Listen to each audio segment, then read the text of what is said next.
Okay, so part 2. Part 2 nung ginagawa natin na click. Click version 3. So, ito nga yung naibaba na kasi itong makina na to. Nababa na to. Ni-repair yung sigunyal, magpalit ng bagong black piston ring. So, pinalitan na, hindi pa sinabay yung palit ng gasket. Pambihira naman yan. Kita nyo yung gasket, cylinder head gasket. Tinadtad lang ng gasket maker. At base na rin kay bossing, hindi daw to grenine valve o hinasa, hindi nag-valve lapping, pero nilinis ng gasolina. Pag nilinis mo kasi ng gasolina yan, possible yung valve seal, may valve seal kasi na tinatawag mga sir. Yung valve seal na nandoon sa loob ng valve spring na yan yan yung kumokontrol o tumutulong para hindi lumabas yung langis galing sa cylinder head dito. Nakita nyo malangis yan, di ba? Yan yung tumutulong na hindi lumabas dito sa ating combustion yung mga langis, yung mga oil. So kung hindi napalitan at nabasa ng langis ng gasolina, possible mamamaga yun nabasa ng gasolina, yan, mamamaga. So mangyari, yung langis lulusot na dito, pupunta na dito. Yun lang explanation lang yun pag sirang valve sila. Yan. Pero yung yung bagong pinalit na cylinder block, yung bagong pinalit na cylinder block, mapapasin nyo naman dito, medyo may konting ayan. Zoom natin. Tignan nyo. May hairlines agad. Bagong-bago yan. May hairlines ito. Yung parang may gabuhok na na mga hibla na guhit. Yan. So bagong-bago meron siyang gabuhok. Tapos yung kita niyo yung piston, sabihin yung bago yan. Ano pa lang to, nung March pa lang ginawa to. May. Nung May pala ginawa. Pero grabe naman yan, tingnan niyo. Marami na ako nabuksan na inabot ng mga ilang taon na. 2 years, 3 years, pero hindi naman ganyang sobrang kaitim. Yan. Okay. So, hindi lang doon natatapos yung yung horror nga na nangyari dito. Tapos yung unang shinare ko yung kanina, yung sa unang video nito, yung part 1. Yung valve adjustment nga na tumukod, wala sa adjustment. So, hindi lang yan, meron pa. Ito pa, there's more mga boss. Kung mapapasin nyo, ito naman, tinatad din ng silicone. Itong sa side ng kabitan ng ito sa shafting. Dito nakatutok o nakapwesto yung magneto seal, yung oil seal, crankshaft, crankcase cover, right side. Ito yung tinatawag na crankcase cover. Yun ito yun. Ito yung crankcase. So, ito yung oil seal sa magneto na tinatawag. So mapapasin nyo, grabe, tinatad ng silicone gasket maker. Tingnan nyo, ayan para hindi tumagas daw. Na yan, ang tawag doon, parang focus para matakpan yung mga yan, para hindi lang tumagas daw. Pero yun nga, pati itong itong oil seal na to, itong gasket, ayan, tinatad din ng tinatad din ng gasket maker. Ito rin yun ito, yung mga gasket maker din tinatad. Okay, hindi lang doon natatapos ang issue. Hindi lang doon natatapos ang issue, mga sir, mga bossing.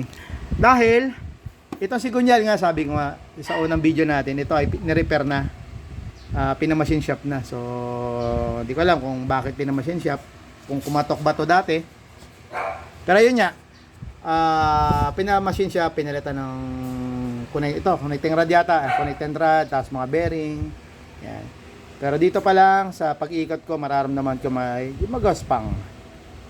Hindi siya smooth, may konting gaspang. Tapos hindi lang yan, ito itututok natin dito, sana hindi gumalaw yung kuha natin, hindi shaky. So pasin nyo na ikot ng sigunyal kung makikita nyo. Wait lang natin dito para smooth.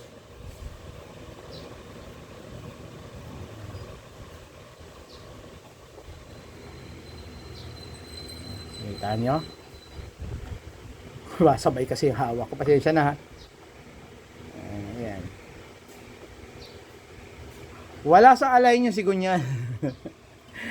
Wala sa align. Wiggle siya, wiggle. Wala sa sentro. So pag ano kasing wiggle, possible yun. Kung wala sa sentro, possible talaga magtatagasan ng oil yan. Kasi nga, hindi pantay, nagwi-wiggle. Magtatagasan lang is. At hindi lang yan, vibration ng makina, sobrang lakas ang vibration. Yan. So useless, sayang yung pagka-repair o yung pagpapamachine shop nito. Yan. Kaya sabi nga, pag mga ganitong unit, ako talaga, hindi talaga ako nag-ano. Sabihin nyo na talaga na yung iba, sabihin natin na, pwede naman i-repair yan ganyan. Pero ako talaga, 100% ang sinasuggest ko sa mga ganitong nagkakaroon ng issue sa sigunyal, katok, makina, ganun. Replace na lang natin ng bago. Kasi, yun nga, katulad dito, pinamachine shop, pero sumablay. Hindi ko alam kung saan sumablay, kung sumablay sa machine shop o sumablay sa installation. Kasi medyo mahirap din yung installation nito pag nagkakabit nito. Kasi hindi basta-basta. Iniinit pa yan Hindi yan plug and play na katulad sa mga Yamaha, sa mga Aerox and Max. Yan. Medyo ito kasi kailangan pang i-butane, gamitan pa ng apoy. Ayan, inaapoyan pa to. Pwede pa ilaga to Okay, yun lang. So, grabe naman, di ba? Medyo nagkaroon ng horror story talaga. Ayan. Kawawa naman. Ayan. Unang gastos nito 15,000, palit ng block. Yun lang ginawa. Palit ng block, hindi pinalitan yung mga gasket, pati yung base hindi rin pinalitan. Pati yung cylinder head, pati ito pa pala. Nasaan yung cylinder? Ito sorry. Ito rin, pati ito hindi pinalitan. Mga bossing, grabe naman. Ayan kita nyo, tinatad din ng gasket maker. Punit na nga, ayan, kita nyo punit na. Ayan, punit na Hindi pa pinalitan ng bago. Hindi pinalitan So, ang ginawa lang dito ay repair ng sigunyal. Repair hindi replace. Minachine shop, palit ng block, piston ring. Inabot siya ng, sabi ni sir, inabot ng 15.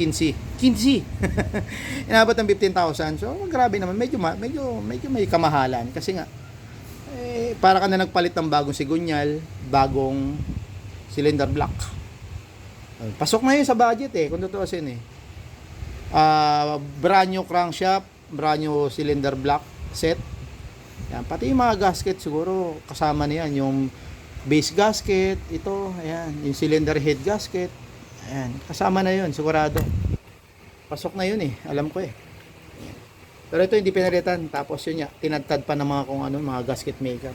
Grabe, ayan dito nilagyan din, ito paikot nilagyan. Sa cylinder nilagyan din, cylinder head. Yun lang.